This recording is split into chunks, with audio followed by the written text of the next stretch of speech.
The Dreaming Ones. Chapter 11. The Return and the Rising. The source reached out, not with hands, with resonance, like a tuning fork pressed to the soul. It knew me, not my name, not my role, but my origin. I took a step forward. The woman beside me did not follow.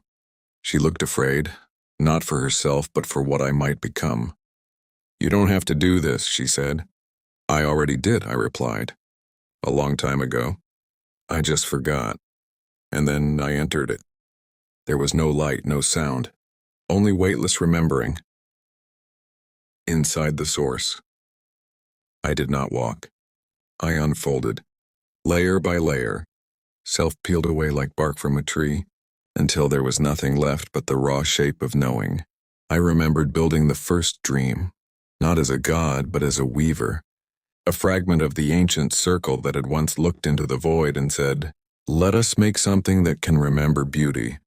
I remembered the first dreamer, a girl who dreamed of a song that grew into a city. I remembered the day we sealed the source, because the memory of grief, pure and endless, had begun to tear minds apart. And I remembered my own surrender, stepping into the loom not to escape, but to sleep, until it was time to return. And now the dream was waking.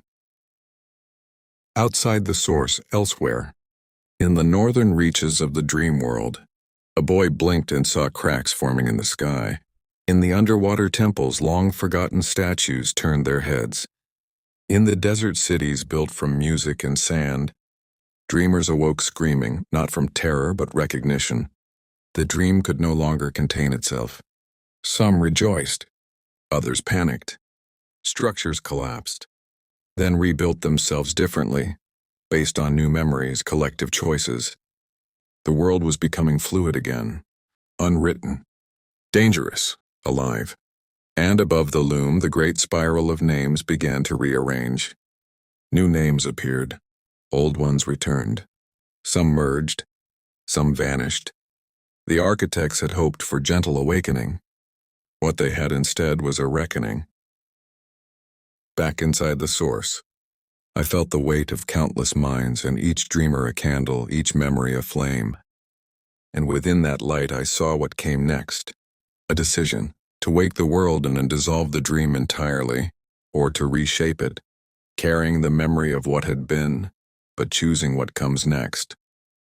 And the choice was not mine alone. It would belong to all who remembered.